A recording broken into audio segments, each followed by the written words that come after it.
meet a lot of these awesome Vietnam veterans. Really one of the first things I did as a brigade commander was we had a Lancer memorial unveiling. That's where I got to see, hang out with Josh Elliot, Lancer 2.6, and got to talk and meet Bruce and a whole bunch of the Lancers and all the great things that they did in Vietnam. And then over the course of the next 2 years, we had another Lancer reunion. We also did a memorial for the Comancheros, which is Alpha Company, the 101st Aviation. And then I also got to help out with CW2 Eldridge Johnson, who his air medal got upgraded to Distinguished Flying Cross. So again, I've said it numerous times, being able to kind of right or wrong, right? So I think we all agree that our Vietnam veterans were not treated very well when they came back. My father-in-law is a Vietnam veteran, and any day we can come out and kind of recognize and commemorate some unbelievable things that this gentleman and all these gentlemen did during Vietnam was a good day. And so we're kind of talk about what happened on this day, and we got a print that kind of highlights it. It's an unbelievable print, and I'll have Peter come up here and help me unveil it. But it's really a snapshot, the print, when you see it. It's a snapshot in time. What you don't see is everything that happened left of the incident when Bruce's superior airmanship took out this machine gun nest in Vietnam. So to kind of take you back, again, and it's really cool to do it, you know, we have Army Aviation's birthday, 42 years. But before that, 1969, and even before that, there's a lot of unbelievable things going on, even though we weren't a branch. There's a lot of aviation history being written. And the things that we do today, when you talk air assault operations, air mobile back then, these are the gentlemen that kind of paved the way for what we do today in our aviation branch. So and with our aviation branch birthday going on, it's awesome to kind of do this. But to kind of take you back, 1969, November 12th, Bruce and his team, his air crew, they were out flying, and just kind of a normal day at first. And they started hearing like chatter on the radio from one of the aircraft that a aircraft had been shot down. And it was a Loach. It got shot down, and they had two of the crew members were on the ground. So what do we do next? The Cobra goes in to try to save them. It gets shot down. And then a Huey goes in, it gets shot down. So now we have 3 aircraft that have been shot down by the same position. And then a little bit later they sent 2 more UH-1 Slicks with their rifle platoon. They both get shot down. Now 5 aircraft. Medevac goes in after that, it gets shot down. So within the course of now, we have 28 service members on the ground, some of them wounded. We got to get them out of there. So Bruce and his aircraft, they were flying around, and they just got back from refuel and kind of told, hey, does anyone want to volunteer to go in? Again, 6 aircraft have already been shot down. There's not many people saying, oh, hell yeah, but we have people on the ground. We got to protect them. So between Bruce and his pilots, decided, hey, yeah, we'll give it a shot. We'll try to go in there. So they decided to change it up a little bit. There's only really one way because it was a hilltop and it was a valley, trying to get in and out of there. So they had to take the same approach, but they decided to come in a little bit slower and kind of almost hover down. But they knew there was an enemy position there. So as they kind of made their approach, it's on the left side where Bruce was, and they start seeing the tracer fire from that 12.7 millimeter. So pretty heavy machine gun. Now since they came in slow, the gunner misread and was shooting in front of the aircraft. So Bruce started getting on his M60 and just started laying waste on this guy. But at the same time, a whole bunch of other Viet Cong soldiers started shooting out with their AKs. So what did Bruce do? I'm gonna get my other gun. He grabbed his M16. Now he's shooting both of his guns out the side, right? There were some Cobras circling overhead going, holy crap, what's going on?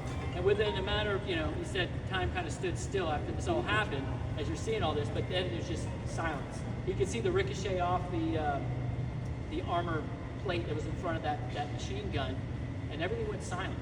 At that point, it's getting dark, and so they ended up calling off the mission. They weren't able to actually approach in there, but they called it off because it was getting dark. They didn't have night vision goggles or anything like that back then. But all shooting ceased. For all we know, all those people are dead because the next morning they went in and got everyone out. So again, when you talk about heroic actions going in after 6 aircraft shot down, like I've done multiple deployments. In even the course of a 12-month deployment, we didn't have 6 aircraft shot down. We're talking like in the span of like an afternoon, 6 aircraft shot down, and him and his crew decided to go in, we're going to go in and try to, rescue these folks, but at the same time, we're going to take out that enemy machine gun nest. again, we talk about it a lot, standing on the shoulders of giants. These are the gentlemen we're talking about, and Bruce is one of them. He got a DFC that day. Not many crew chiefs get distinguished flying cross. And again, it's not just because he protected his air crew, and he also protected the people on the ground because they were sitting duck or any other aircraft that went in there that day. And I guess afterwards, the Cobra pilots that were circling overhead wanted to meet the legend Bruce that went in and took out this machine gun nest because they couldn't even do it. But he was able to do it with his M60 and his M16. So again, it's been an honor to meet him. And when he came back to Fort Campbell and hanging out in the Lancer crew chief area, him and all the guys interacting with our crew chiefs, really, really cool because for a lot of us, and we have a lot of folks now that have not deployed, but again, even those that have deployed, like I said, I've deployed a lot, it's much different than what these guys went through. So again, it's been an honor to kind of know you and hang out. And if you want to, Peter, if you want to come up here and want to unveil this print, you guys can bring it over here. Can I say one minute? Yeah, go ahead. 6'8" tall in Vietnam, which also made him the largest target. That's what I was saying earlier. It's a crew effort that I was doing the shooting. Well, when we started the whole thing, the aircraft commander, Doc Smith, got on the intercom, and when they called for the volunteers, and there was a long, pregnant pause, Doc got on the intercom and he said, "What do you guys think?" He said, "I'm willing to try it if you are." He said, "If any of you don't want to go, say so, and we won't say anything." And we talked it over amongst ourselves for a minute or so. And, well, we can do it, we can try this, do that, and go ahead. We volunteered. But the whole volunteering thing was a crew effort. It wasn't the aircraft commander making a decision for all of us. It was all four of us making that decision. Because there was four of us on that helicopter. And all four of us were taking the same chance, the same risk. Awesome. And so, Mr. Peter Lane is the artist of. Again, this is a really, really cool print. Not only did he do it with just a ballpoint pen, so when you guys see it, this is really cool. But correct me if I'm wrong, your uncle was a Lancer? Yeah, so his uncle was a Lancer as well. So there's a lot of, when you talk about like small world, and especially within Army aviation, right? So one of the guys that actually reached out to me, Mike Jacoby, he's the one who kind of, that I met at Fort Campbell as well. Coincidentally, he used to work with my dad when I was a young kid, and my dad was in Savannah. So you talk about very small community, but I'll say the Lancers are a very, very, very, very tight community. They do reunions every year at Fort Campbell, and it's always great to see you guys kind of talk and interact. But again, Peter, this is an unbelievable piece of art that you put together, and it really kind of, again, capturing what happened that day. It doesn't show all the wreckage of all the aircraft below in the valley, but it shows what Bruce was doing at that time, taking out the machine gun nest. Yeah. Bruce's book, which you all should read, Huey War. And I was reading the episode of what he went through, and I didn't really know how to go about it.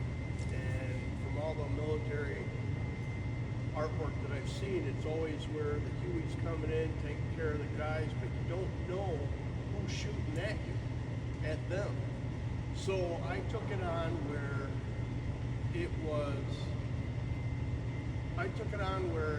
the viewer could see who was shooting at the Huey, which brought on a whole different aspect. And then when I was just finishing it, it dawned on me that it was like it was the whole crew. Bruce was there doing everything, but it was the whole crew. And so this is what I did to bring that about. And as far as I joined the Lancers before they ever were Lancers. Fort Carson, Colorado is one of the first 20 people to join the company, and was with them all through the beginning when we started our tour in Vietnam. We went over, after training at Fort Carson, we went over as a unit, which was very rare in those days.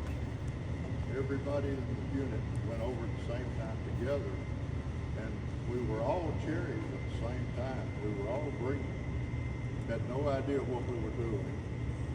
And we started flight operations. We did a lot of these things on a daily basis that nobody ever saw. We would be out by ourselves, nobody around in any direction, making emergency medevac, emergency resupply, be under fire, be chewing up the rotor blades on the trees, getting into the LZ,